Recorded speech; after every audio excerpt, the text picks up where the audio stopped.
The ambassador stood alone before 3,000 alien species and declared war on the most powerful empire in the galaxy. Nobody saw what came next. Welcome back to HFY Sage of Stars, where humanity doesn't just survive in the galaxy, we dominate it. If you love stories about humans being absolute badasses among the stars, you're in the right place. Today's story? The moment Earth's ambassador walked into the Galactic Council and changed the cosmic order forever. Hit that subscribe button, because this one's going to blow your mind. Let's get into it. The silence in the Grand Chamber wasn't peaceful. It was the kind of silence that came before executions. Ambassador Sarah Chen stood alone on the petitioner's platform, a circle of polished obsidian surrounded by 3,000 alien representatives from every corner of the galaxy. Above her, the domed ceiling displayed a living star map, countless civilizations, each one a pinpoint of light against the cosmic dark. Each one watching, each one waiting. She could feel their eyes. Compound eyes, thermal pits, electromagnetic sensors, psychic tendrils. 3,000 different ways of seeing, and all of them focused on the human woman in the simple gray suit who just requested an emergency session of the Galactic Council. Humanity had been part of the Council for exactly 8 months. 8 months since first contact. 8 months since Earth had discovered it was cosmically late to the party, that thousands of species had been trading, talking, and living among the stars for millennia, while humans were still figuring out agriculture. 8 months of being treated like children. The Hierarch Prime, a towering crystalline being whose body refracted light into rainbow cascades, raised one geometric appendage. The gesture brought a subsonic hum through the chamber, the Council's version of calling order. The Council recognizes Ambassador Chen of Earth. The Hierarch's voice resonated through quantum translation matrices, arriving in Sarah's mind as perfect English tinged with something ancient and cold. You have invoked Provision 7 of the Membership Accords. Emergency session protocols are now active. You may speak. Sarah took a breath. Her heart hammered against her ribs like it wanted to escape. She'd practiced this speech 1,000 times on the journey here. Every word calibrated. Every pause calculated. She threw it all away. 3 days ago, Sarah began, her voice carrying through the chamber's acoustic enhancement systems, the Viridian hegemony attacked a human colony world. Kepler 442b. We called it New Hope. Her hands clenched at her sides. 40,000 colonists, families, children, scientists, farmers, people who'd spent 2 years in cryosleep dreaming of a new start. She paused, letting the numbers sink in. The Viridians glassed the entire planet. Orbital bombardment. Complete atmospheric ionization. Nothing survived. Not the people. Not the crops. Not even the bacteria in the soil. A ripple of movement went through the assembled aliens. Some species made sounds, clicks, whistles, harmonic drones. The universal translator rendered them as expressions of mild surprise or polite concern, the kind of noises you make hearing about a traffic accident on a distant world. Counselor Thexuler, a Viridian whose segmented body gleamed like polished jade, rose from his delegation S. When he spoke, his mandibles clacked with what the translator called measured disagreement. The human ambassador misstates the situation. Kepler 442b was within disputed space, a region the hegemony has claimed for 3 centuries. The human colony was illegal, an act of territorial violation. We responded with appropriate force to protect our sovereign borders. Appropriate force, Sarah repeated, her voice flat. You murdered 40,000 civilians and called it appropriate. Civilians? Thexuler's translator carried a note of something between confusion and disdain. They were trespassers, invaders. Your species was warned about expanding beyond your designated development zone. The hegemony acted within its rights as defined by Council Charter Section. I don't care about the charter. Sarah's voice cracked through the chamber like a whip. Around her, 3,000 alien representatives went still. Outbursts weren't done here. The Council operated on protocol, procedure, parliamentary decorum maintained over thousands of years. Sarah Chen had just shattered it. I don't care about your laws, she continued, her voice dropping to something colder than the void between stars. I don't care about your treaties written before my species learned to make fire. I don't care about your cosmic jurisdiction. She turned slowly, making eye contact with as many of the assembled beings as she could. I care about 40,000 people who are dead because you've all decided that human lives don't matter. The Hierarch Prime's crystalline form pulsed with what might have been alarm. Ambassador Chen, this chamber demands. This chamber demands nothing from me. Sarah's voice was steady now, powered by something beyond fear. Not anymore. Because here's what you all don't understand about humanity. Here's what you've missed in your detailed anthropological reports and your endless debates about whether we're sufficiently evolved for galactic society. She reached into her jacket pocket. Security systems across the chamber activated instantly. Energy barriers, containment fields, enough defensive technology to stop a nuclear blast. But Sarah just pulled out a small data chip and held it up. This chip contains a message. Not from me. Not from Earth's government. From Admiral Webb, commander of the Human Defense Fleet. She placed the chip on the obsidian platform. A holographic projection sprang to life, a weather-worn man in a military uniform, his face carved from stone and determination. The Admiral's recorded message was 3 sentences long. To the Galactic Council and the Viridian Hegemony, you have shown us that your laws do not protect human lives. Therefore, human laws will protect human lives. Consider this a declaration. The hologram vanished. The chamber exploded into chaos, a cacophony of alien voices, translators struggling to keep up with the overlapping sounds of outrage, confusion, and what might have been fear. A declaration of what? The Hierarch Prime's voice cut through the noise, like a blade through flesh. Sarah Chen smiled. It was not a nice smile. It was the smile of someone who'd walked into the room, knowing they'd never walk out the same person. War, she said simply. Humanity declares war on the Viridian Hegemony. The silence that followed was absolute. Then the chamber came alive again, but different this time. Organized chaos as delegations conferred with their home worlds, as military liaisons accessed tactical databases, as the full weight of what Sarah had just said began to sink in. Counselor Thexuler's mandibles clacked rapidly, his translator struggling to keep up. This is unprecedented. Unthinkable. Your species has been in galactic society for less than a solar cycle. You have no fleet, no allies, no understanding of interstellar warfare. The hegemony commands 3,000 warships, veteran crews, weapons that were old when your species was learning to. 3,000 warships, Sarah interrupted. That's what our intelligence says too. Impressive. The hegemony has spent centuries building that fleet. Centuries of resources, engineering, tactical development. She paused. Humanity built our fleet in 8 months. That got their attention. Impossible, Thexuler said flatly. You lack the industrial capacity, the resources, the technology. You've only just achieved faster-than-light travel by purchasing drives from. Purchased FTL drives, Sarah agreed. That's what you all assumed, because that's what every species does. They reach a certain technological level, they apply for council membership, they get access to the galactic market, and they buy their way into the stars. Her smile widened. We let you think we were doing the same thing. The Hierarch Prime leaned forward, his crystalline body refracting the starlight above into sharp, cutting beams. Explain. Sarah pulled up another hologram. This one showed a sleek vessel, nothing like the bulky trading ships or elegant council designs. It looked predatory, all sharp angles and exposed weapon systems built for one purpose and one purpose only. This is the UNSC Valkyrie, humanity's first domestically designed warship. Faster than light capable. Not because we bought your drives, but because our engineers spent 8 months reverse engineering them, improving them, and making something you've never seen before. The hologram rotated, showing more ships. Dozens. Hundreds. We've been building them in secret shipyards across our solar system, mining the asteroid belt, converting our entire industrial capacity to war production. You violate 40 different council regulations. An amphibious delegate from the Aquos Federation croaked.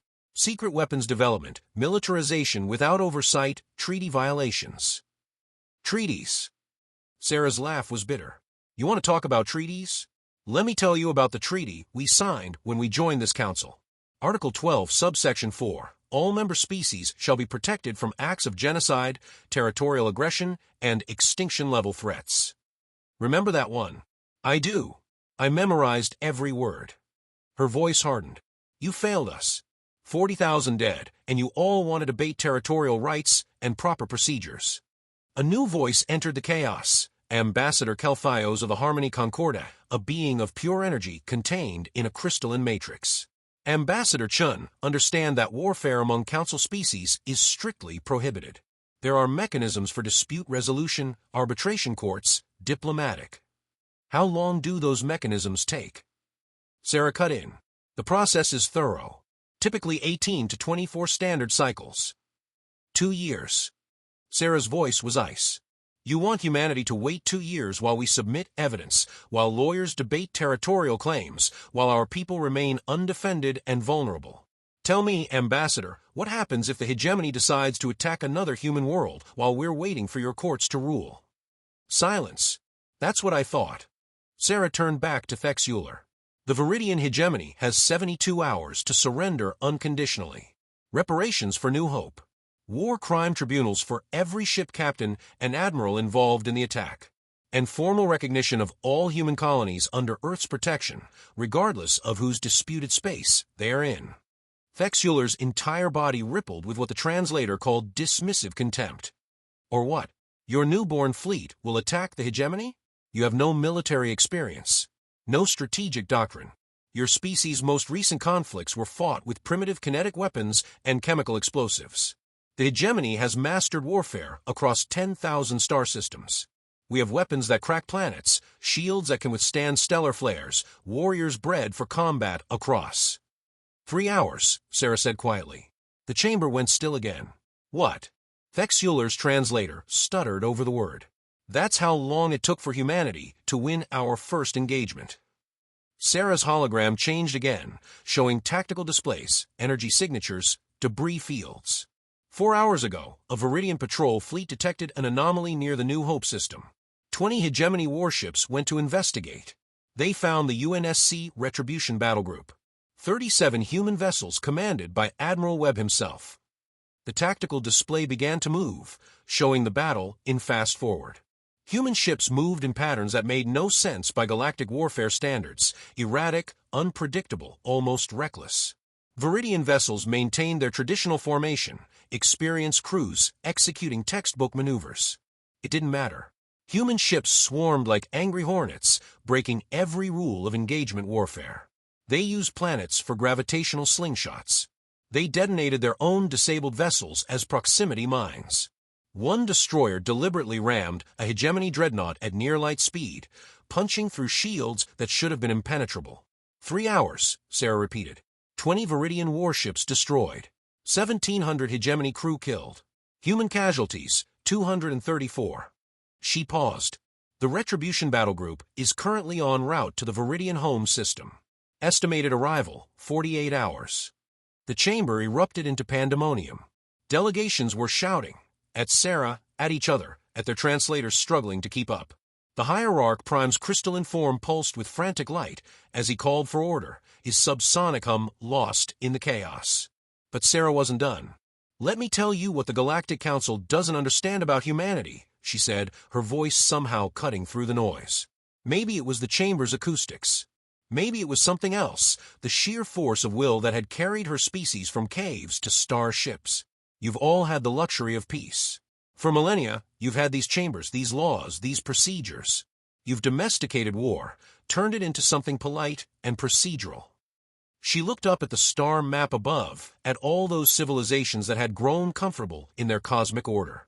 Humanity hasn't had that luxury. We grew up on a death world, harsh seasons, predators, diseases, disasters. We've been fighting for survival since before we were human. And when we weren't fighting nature, we were fighting each other. Wars that span continents. Weapons that could end civilizations. We've nearly destroyed ourselves a dozen times over. Her voice dropped to something almost reverent. And we learned. Every war taught us something. Every battle refined us. For 10,000 years, we've been perfecting the art of killing each other. She turned to Thexuler, and the Viridian counselor actually stepped back. You think your species has mastered warfare? You've mastered the warfare of this galaxy. Structured, regulated, fought between militaries with understood rules and limitations. Humanity mastered something else. We mastered total war. War where there are no rules. War where victory is the only thing that matters. War where we'll sacrifice everything, honor, mercy, our own lives, to protect what's ours. This is barbarism. A delegate from the peaceful collective shrieked. Savagery. You're proving that humanity is too primitive for civilized society. Sarah nodded slowly. Maybe you're right. Maybe we are too primitive for your civilized society. Maybe we're the monsters your children will have nightmares about. She smiled that terrible smile again. But our children are dead. 40,000 of them turned to ash because we trusted your civilization to keep them safe. So if we have to become monsters to protect the ones who are still alive, that's a trade we'll make every single time. The hierarch Prime finally managed to restore some semblance of order. His voice, when it came, carried undertones of something the translator couldn't quite parse. Fear, maybe? Or respect. Ambassador Chen, you must understand the implications of what you're doing. If the Council permits member species to wage unrestricted warfare, it will tear apart everything we've built. Thousands of years of peace, cooperation, mutual prosperity. Built on a foundation of human corpses, Sarah shot back. Your peace. Your prosperity. Not ours. You want to know the real reason you're all so upset? It's not because we declared war. It's because you thought humans would play by your rules. You thought we'd be grateful for a seat at the table, so grateful that we'd swallow any injustice, accept any indignity, allow any atrocity, as long as we got to be part of your galactic club.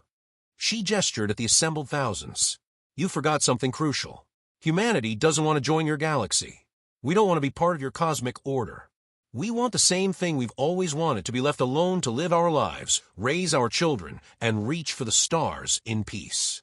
Her voice went cold. And if you won't let us do that peacefully, we'll do it through force. Because the one thing humans are really, really good at is winning fights we're supposed to lose. A new hologram appeared, this one not generated by Sarah. It came from the Viridian delegation, Thex Euler pulling up fleet positions, military readiness reports, tactical assessments. His mandibles clacked rapidly as he processed the data. This is the Hegemony's 3rd Defense Fleet, is moving to intercept your Retribution Group. 12,000 warships. Veteran crews. We will crush your admiral and every ship under his command, and then we will move on Earth itself. You've signed your species' death warrant, Ambassador. Sarah didn't flinch. I notice you're not accepting our surrender terms. Surrender? To humans? To a species that has been spacefaring for less than a cycle? The Hegemony does not. The chamber's holographic systems flickered. Then they went dark entirely, replaced by something else. A direct transmission, high priority, overriding every security protocol the Council had. Admiral Marcus Webb appeared before them, life-size and solid, broadcasting from the bridge of what could only be a warship. Behind him, crew members worked at stations displaying tactical information that made several alien delegates gasp. Counselors of the Galaxy, Webb said, his voice carrying the weight of someone who'd seen too much death, and dealt out plenty more. By now, Ambassador Chen has delivered our declaration. I'm here to deliver our demonstration. The hologram split, showing 2 views. One was the Admiral's bridge. The other showed deep space, a massive Viridian space station, one of the Hegemony's fortress installations that guarded their core territories. This is Bastion 7, Webb continued. Population, 45,000 military personnel. Defenses include Type 4 shield matrices, planet killer missile batteries, and enough point defense systems to stop a meteor storm. According to our intelligence, it's supposed to be impregnable. The view shifted, showing human ships approaching the station. Not dozens, not hundreds, thousands. While you were debating, Webb said, the rest of humanity's fleet was getting into position. Every ship we've built, every crew we've trained, every weapon we've designed. He paused. The Hegemony wanted to know what happens when you push humanity too far. Let me show you. What happened next would be analyzed by military historians for generations. The human fleet didn't attack like any galactic force would. They didn't form up in battle lines or execute coordinated strike patterns. They moved like a living thing, flowing around the station's defenses, probing for weaknesses, adapting in real time as the Hegemony's automated systems tried to respond. And then they did something no galactic military would ever consider. They went kamikaze. Not all of them. That would have been wasteful. But enough. Unmanned drones, packed with human-designed explosives that shouldn't have existed, that violated 36 Council prohibitions on weapons of mass destruction. They slammed into the station's shields at relativistic speeds, and physics did what physics does. The shields held for about 12 seconds. Then they failed, and the real attack began. Human warships poured through the gap like sharks scenting blood. Their weapons were crude by galactic standards, railguns that threw metal slugs at fractional light speed, missiles with simple fusion warheads, lasers that would have been laughable compared to hegemony plasma cannons. But there were so many of them, and they never stopped. A Viridian destroyer would target a human frigate, fire, and score a kill. By the time their weapon recharged, 3 more human ships had already closed the distance and opened fire. The hegemony crews fought with skill earned over centuries, but skill meant nothing against sheer overwhelming numbers and an enemy that didn't care about casualties. Bastion 7 has 45,000 crew, Webb said, his voice emotionless as the station began to break apart. We evacuated 38,000, gave them 18 minutes to reach the escape pods. The 7,000 who chose to stay and fight. He paused. They died doing their duty. I respect that, but they still died. The station exploded, a brief new star in the cosmic dark. The Viridian 3rd Defense Fleet is moving to intercept us, Webb continued. 12,000 warships. I have 6,000. He smiled, and it was the smile of someone who'd done the math and liked the answer. I'll take those odds. Because here's what you all need to understand. Humanity doesn't fight wars to win battles. We fight wars to win wars. And we'll sacrifice every ship, every soldier, every advantage to achieve that goal. The Admiral leaned forward, and his eyes seemed to bore through the hologram into every delegate watching. The hegemony has 72 hours to surrender. After that, he shrugged. After that, I'll demonstrate what happens when you genocide a human colony. I'll glass every Viridian world. I'll hunt every hegemony ship to the edge of the galaxy. I'll make sure that 10,000 years from now, when alien children ask what happened to the Viridians, the answer will be, they attacked humanity. Once. The transmission ended. The Grand Chamber remained silent for exactly 8 seconds. Then it exploded into the most chaotic session in the Council's entire recorded history. Delegations were screaming. Some were calling for immediate military intervention against humanity. Others were frantically distancing themselves from the Viridian hegemony, making it clear they wanted no part of this war. A few, Sarah noticed with grim satisfaction, were pulling up their own intelligence assessments of human military capabilities and looking distinctly worried. The hierarch prime's crystalline form had stopped refracting light into rainbows. Now it pulsed with harsh, jagged patterns that the translator rendered as severe alarm. The Council cannot allow this, he thundered.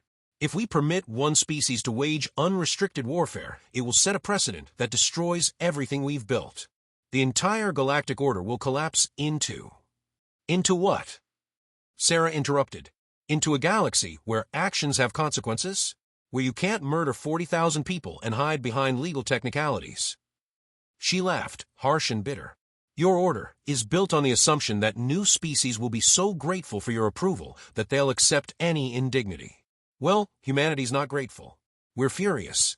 And we're done playing by rules that only protect the powerful. Ambassador Kelthios spoke again, his energy form pulsing with what might have been desperation. There must be a diplomatic solution. Some compromise that. The compromise was following your laws, Sarah said flatly. We tried that. Our people are still dead. But surely. No. Sarah's voice cut like a blade. No more surely. No more compromise. No more trusting that the Council will protect us. From now on, humanity protects humanity. With everything we have. Thex Euler had been silent, processing something on his private data systems. When he finally spoke, his translator carried undertones the system labeled as grudging respect mixed with existential dread. I have reviewed the Bastion 7 engagement in detail, he said slowly. Your fleet's tactical doctrine is innovative, reckless, wasteful of resources, but effective. His mandibles clacked. The hegemony wishes to extend a counter-proposal. Sarah raised an eyebrow. You have 67 hours left.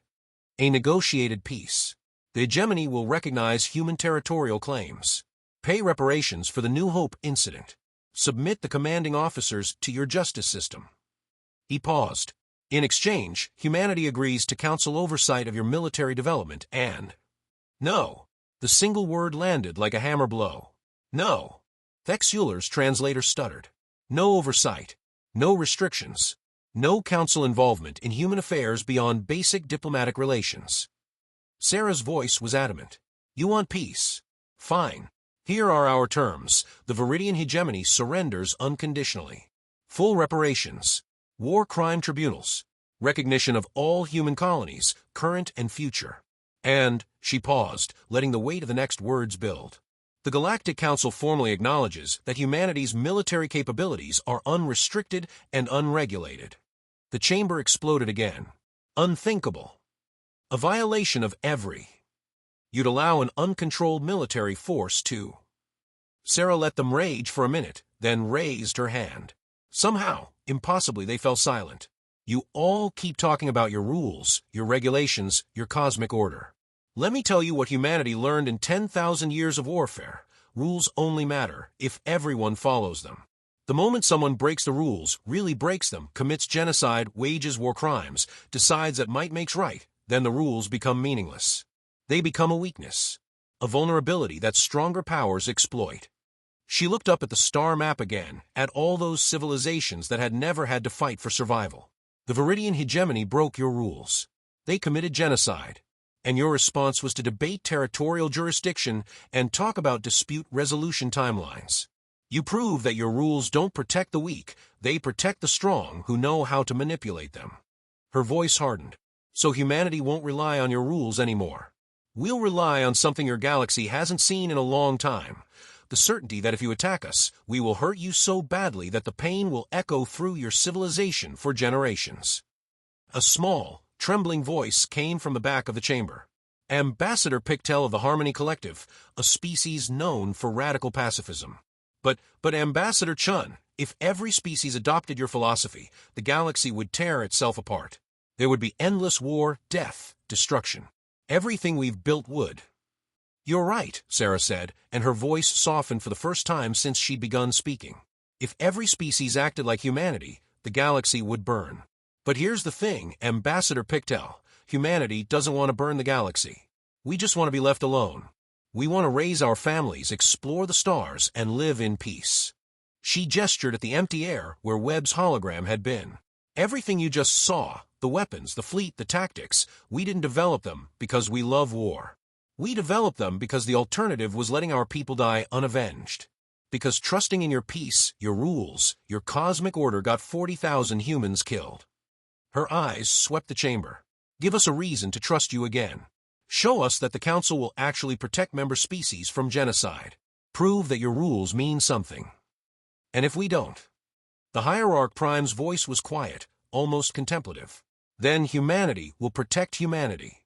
And God help anyone who gets in our way. The silence that followed was different from before. This wasn't the silence of shock or outrage. This was the silence of 3,000 civilizations realizing that the cosmic order had just fundamentally changed. A new species had entered galactic society, and they weren't playing by the rules. The Hierarch Prime dimmed his crystalline form, a gesture of deep thought among his kind. When he spoke again, his voice carried harmonics that translated as reluctant wisdom. The Council requires time to deliberate. This session is denied. Sarah's voice was firm. No deliberation. No backroom deals. No diplomatic maneuvering. The Viridian hegemony has 66 hours to surrender. This Council has 66 hours to decide whether you're going to enforce your own laws or whether humanity needs to enforce them for you. You cannot dictate terms to the Council. A delegate from the Core Worlds Alliance objected. This body has existed for. Existed, Sarah emphasized. Past tense. Because right now, you're watching it die. Every species in this chamber is making calculations, wondering if they're next, wondering if their territorial claims will bring humanity knocking, wondering if their own crimes will come back to haunt them. She paused. You should be wondering those things. Because humanity has a very long memory and a very short temper. Ambassador Kelthios pulsed with frustrated energy. What you're describing is not diplomacy. It's extortion. No, Sarah corrected. Extortion is what the Viridian hegemony did when they claimed 3 centuries of territorial rights trumped 40,000 human lives. What I'm doing is called accountability. And if this galaxy doesn't have a system for enforcing it, humanity will build one. Thexuler's mandibles clacked rapidly. The hegemony requires time to consult with our military command, our civilian government. 65 hours, Sarah said. And then something happened that nobody expected. A hologram appeared next to Sarah, not a transmission from the human fleet, but a direct materialization. A being stepped through, composed entirely of quantum probability waves, shifting between states of existence too rapidly for most species to perceive. The Quantum Collective, one of the Council's oldest and most enigmatic members. Humanity, the being said, its voice arriving directly in neural pathways without bothering with translation, has reminded us of something we forgot. The chamber went deathly quiet. The Quantum Collective rarely spoke. When they did, everyone listened. 3 million years ago, the Galactic Council was founded on a principle that civilization requires both compassion and strength, that the strong must protect the weak, not exploit them, that peace is only meaningful when it is backed by the certainty of justice. The being flickered, showing probability clouds of what might have been sorrow. Somewhere along the way, we forgot the second part. We built beautiful systems of law and order, but we forgot that law without enforcement is just wishful thinking. The being turned to Fex Euler. The Viridian hegemony committed genocide. The humans seek justice. The Quantum Collective votes for immediate enforcement of Council genocide protocols. The hegemony will surrender. They will pay reparations. They will submit to tribunals. And they will do so within the human time frame. Shock rippled through the chamber. The Quantum Collective cannot unilaterally, Fex Euler started. We do not. The being flickered again. We simply remind the Council of its purpose. Those who agree with enforcing our own laws signal now. For 10 seconds, nothing happened. Then a light appeared in the holographic voting display. Then another. Then dozens. Then hundreds. By the time the count finished, 2,473 civilizations had voted to enforce genocide protocols against the Viridian hegemony. Fex Euler's translator made sounds that didn't have human equivalents, something between grief, rage, and resignation. The hegemony acknowledges the will of the Council, he said finally. We will comply with surrender terms. Reparations will be paid. Officers will be surrendered for tribunal. His whole body seemed to deflate. But know this, humanity, you have won today through threat of force. You have shown the galaxy that might still makes right. How is that different from what you accuse us of? Sarah Chen stood there, alone on the obsidian platform, and for the first time since she'd begun speaking, she let her exhaustion show. It's different, she said quietly, because we didn't want this. We didn't wake up one morning and decide to become the galaxy's enforcers. We just wanted to live in peace, to explore the stars, to give our children a future among the cosmos. Her voice cracked slightly. 40,000 people are dead because your system failed them. We're not enforcing might makes right. We're enforcing that genocide has consequences. She looked up at the star map one final time. Humanity didn't come to your galaxy looking for war.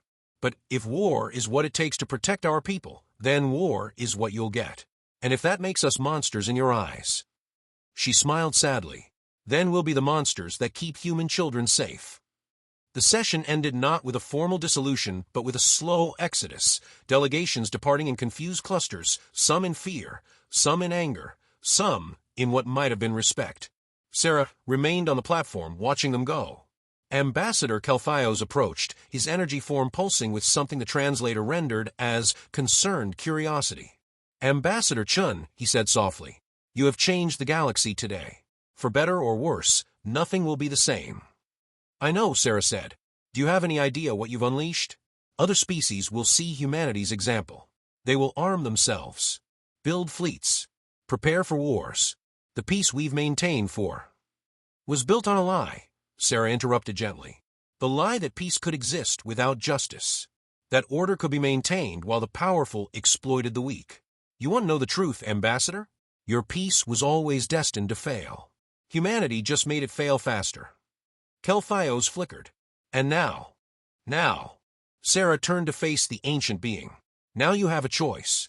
You can adapt, build a real system of justice, one with teeth, one that actually protects member species. Or you can cling to your old ways and watch as more species follow humanity's example. She paused. Because here's what your anthropologists missed about us. Humans don't like fighting. We're not warriors by choice. We're warriors by necessity. Give us a galaxy where our people are actually safe, where justice is more than a philosophical concept, and we'll be the first ones to put down our weapons. And if we can't build that galaxy, Sarah's smile was sad and tired and ancient, then humanity will build it for you, one war at a time. 6 weeks later, the Viridian hegemony formally surrendered. Reparations were paid. Officers were tried and convicted. The Quantum Collective led a complete restructure of council enforcement mechanisms, real teeth, real consequences, real protection for all member species. And humanity. Humanity became the galaxy's strangest paradox. The species that everyone feared but nobody attacked. The civilization that maintained the largest military fleet in known space but used it mainly for humanitarian missions and protecting trade routes. The monsters who declared war in a chamber of peace and then spent the next century making sure nobody else had to. Admiral Webb retired, spent his final years teaching at the newly founded Galactic Military Academy, where young officers from 1,000 worlds learned human tactical doctrine alongside traditional combat theory. He died peacefully, surrounded by students from species that had once considered humans barbaric. Ambassador Sarah Chen never left the council.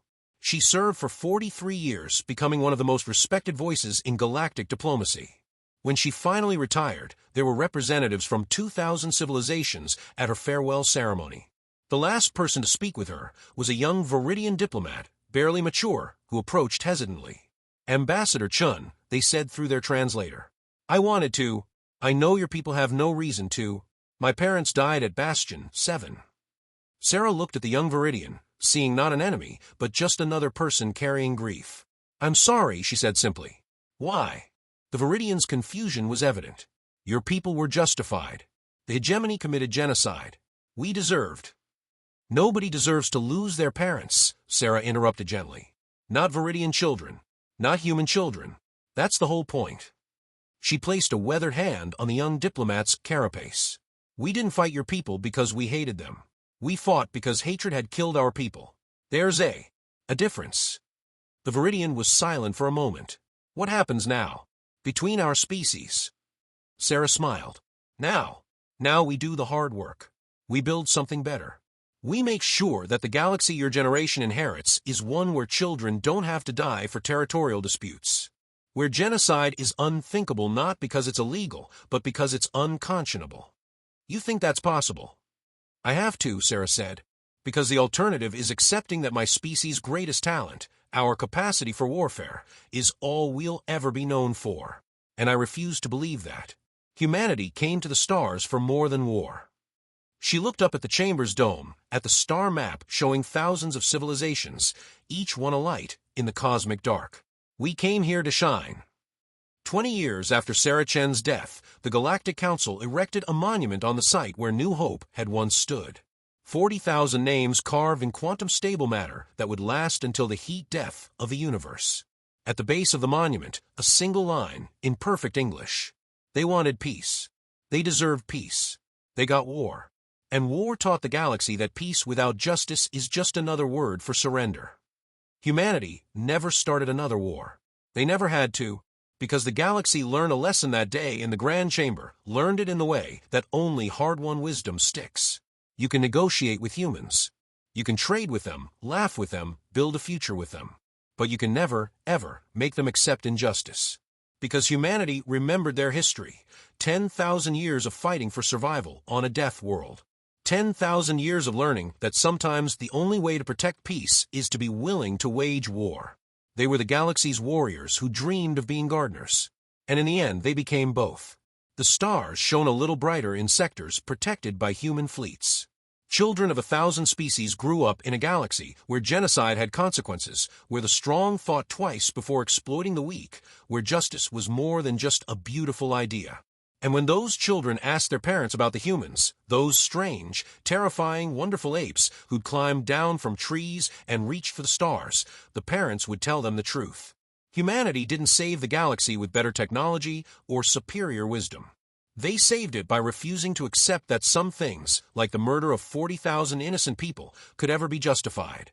They saved it by being exactly what the galaxy needed. Monsters who remembered how to be human. And that made all the difference. And that's why you never, ever underestimate humanity. The galaxy learned that lesson the hard way. If you love this story, you need to check out next video title. It's about what happens when humans introduce the concept of total war to a species that's never experienced real combat. Trust me, it's insane. And if you're new here, subscribe and hit that bell because we drop epic HFY stories like this every single week. Drop a comment and let me know. Would you have done what Ambassador Chen did, or would you have played it safe? I'll see you legends in the next one. Until then, remember, humanity F******, yeah.